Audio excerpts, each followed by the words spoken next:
एक लड़की जिसे शादी के लिए हल्दी लगा रहे थे, लेकिन उसके चेहरे पर आंसू थे। सामने था उसके प्यार का मृत शरीर। उसने दूल्हे की लाश से 7 फेरे लिए, माथे पर सिंदूर लगाया, मंगलसूत्र पहना। लेकिन ये सब क्यों? क्योंकि उसके भाई और बाप ने उसके प्रेमी सक्षम टाटे को गोलियों से भून डाला।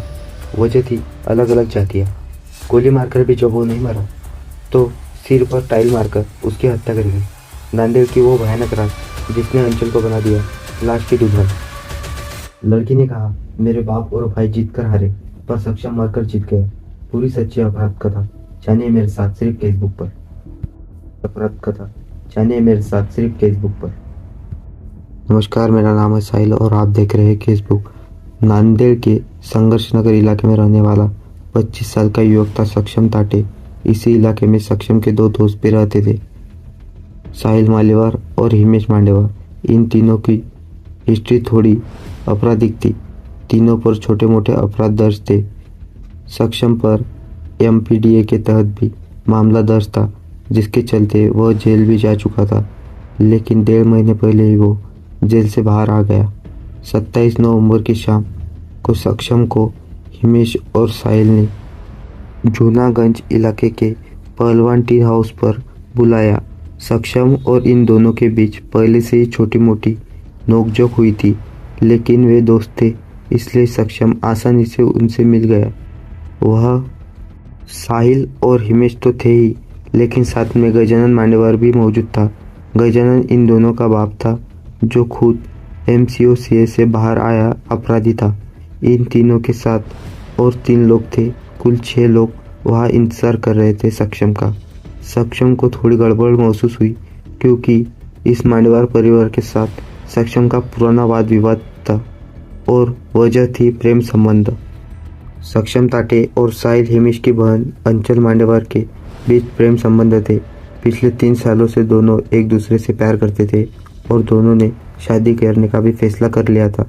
लेकिन जब यह बात अंचल के घर वालों को पता चली, तो उन्होंने इस बात का विरोध किया।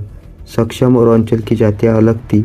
अंचल ने मीडिया से बात करते हुए बताया कि यह प्रज्ञाशाली समाज से थी, जबकि सक्षम बौद्ध समाज से था। यही चीज अंचल के पिता और भाइयों को इस प्रेम के बीच सबसे बड़ी बाधा लगी थी। पहले उन्होंने अंचल को समझाया कि सक्षम को छोड़कर किसी और लड़के से शादी करेंगी तो वो उसकी शादी करवा देंगे, लेकिन सक्षम से बात करना, मिलना जुलना, प्यार वगैरह सब भूलना होगा। सयानी हो चुकी अंचल अपने प्यार पर अड़ी रही। यह जानने के बाद भी उसके घर वाले ने सक्षम को धमकी दी है जान से मार डालने की। अगर अंचल से बात की तो हम उसे मार डालेंगे। धमकी देने से अंचल का बाप गजानन मांडेवार सबसे आगे था। फिर आया 27 नवंबर का दिन। शाम के लगभग 5:30 बजे सक्षम साहिल और हिमेश के बुलाने पर पहलवान टी हाउस पर पहुंचा।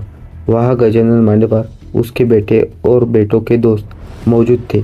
उन्होंने सक्षम से बात शुरू की और सवाल किया कि अंचल के साथ प्रेम संबंध क्यों नहीं तोड़े, उससे बात क्यों करता है। यह पूछकर उन्होंने मारपीट शुरू कर दी। सक्षम की बेरहमी से पिटाई हुई। फिर भी उसने विरोध करने की कोशिश की, लेकिन जब उसने देखा कि वह उनसे मुकाबला नहीं कर पाएगा, तो सक्षम ने वहां से भागने की कोशिश की। वह थोड़ी दूर गया होगा कि गजानन मांडेवार ने उस पर 3 गोलियां दाग दी। तीनों गोलियां लगने के बावजूद भी सक्षम जिंदा था। एक गोली उसके फसली के पास लगी थी। उसकी सांसें फिर भी चल रही थी। यह देखकर बौखलाए हुए मांडेवार बाप और बेटे ने उसके सिर पर बार बार टाइल से वार किया और सक्षम की जान ले ली। सिर्फ कुछ ही मिनट में सक्षम की हत्या की खबर हर जगह आग की तरह फैलती रही। वरिष्ठ पुलिस अधिकारियों ने तुरंत घटनास्थल पर पहुंचकर सक्षम का शव पोस्टमार्टम के लिए भेज दिया। वहीं दूसरी तरफ अपराधियों की तलाशी के लिए दल भी रवाना हो चुके थे। गुरुवार की देर रात सक्षम की मां ने इतवारी पुलिस स्टेशन में इन अपराधियों के खिलाफ शिकायत दर्ज कर रही है। इस शिकायत के आधार पर सक्षम की हत्या करने वालों के खिलाफ हत्या और एट्रोसिटी का मामला दर्ज हुआ है। साथ ही सक्षम की हत्या ने अपराधियों को गिरफ्तार भी किया गया है, जिसमें अंचल के भाई, पिता, भाइयों के दोस्त और जयश्री ठाकुर नाम की एक महिला भी शामिल है। गुरुवार को सक्षम की हत्या होने के बाद शुक्रवार की सुबह उसका शव उसके घर लाया गया। सक्षम का शव घर आने की खबर मिलते ही अंचल भागकर उसके घर पहुंची। सक्षम के घर पर रिश्तेदार और दोस्त की भारी भीड़ जमा थी। इसी बीच अंचल सक्षम के घर आई और उसने फुट फुट कर रोना शुरू कर दिया। उसने ही बाप और भाइयों द्वारा सक्षम को मारे जाने की बात करते हुए रो रही थी और रोते रोते ही उसने सक्षम की शादी करने का फैसला कर लिया। इसके बाद सक्षम के परिवार वालों ने अंचल को और सक्षम के मृत शरीर को हल्दी लगाई। सक्षम के हाथ की उंगली से अंचल ने अपने माथे पर सिंदूर लगा लिया और फिर उसके गले में मंगलसूत्र भी पहना गया। अंचल और सक्षम के परिवार वालों का आक्रोश थम नहीं रहा था, लेकिन इन दोनों के विवाह से रीति रिवाज पूरे हुए। अंचल ने अपना वचन पूरा किया, बस उसे महसूस करने के लिए सक्षम जीवित नहीं था। इस सब के बाद अंचल ने मीडिया प्रतिनिधियों से बात करते हुए कहा, उस समय अंचल ने बताया, सिर्फ हमारी जातियाँ अलग थी, इसलिए मेरे परिवार को इस शादी से ऐतराज था। उन्होंने कई बार कहा था कि यह सब बंद कर दो, लेकिन हमारा 3 साल का प्यार था। सक्षम पर MPDA लगा था, लेकिन वो 1.5 महीने पहले ही बाहर आ गया। तब से मेरे घर वाले उसे मारने की प्लानिंग कर रहे थे, कह रहे थे कि सक्षम को मारना पड़ेगा। अंचल ने आगे बताया, गुरुवार को उससे मीठी बातें बुलाकर नशे की चीजें खिलाकर मार डाला। गोली लगने के बाद भी सक्षम जिंदा था, इसलिए सिर पर टाइल मार मार कर उसकी जान ले ली। यह कहते हुए अंचल फिर से रो पड़ी। इसके बाद उसने कहा, मेरे घर वालों की वजह से सक्षम की जान चली गई है। मैंने उससे शादी कर ली है और अब मैं यही रहूंगी। उसके माता पिता की देखभाल करूंगी। शरीर से न सही, लेकिन मन से मैं हमेशा सक्षम की ही रहूंगी। यह फैसला मैंने किसी के दबाव में नहीं लिया, बल्कि अपनी मर्जी से लिया है।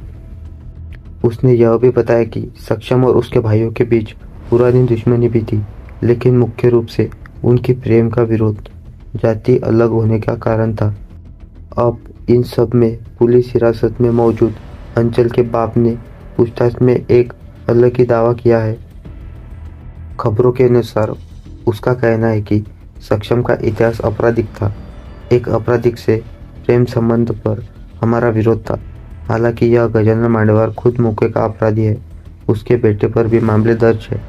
सक्षम पर अवैध रूप से पिस्तौल रखने का मामला दर्ज था। कॉम्बिंग ऑपरेशन के दौरान 4 बार उसके घर की तलाशी ली गई, लेकिन एक बार भी पिस्तौल नहीं मिली। अंचल ने भी दावा किया है कि घर वाले किसी और से उसकी शादी कराने को तैयार थे, लेकिन सक्षम उन्हें हमारी जात अलग होने के कारण मंजूर नहीं था।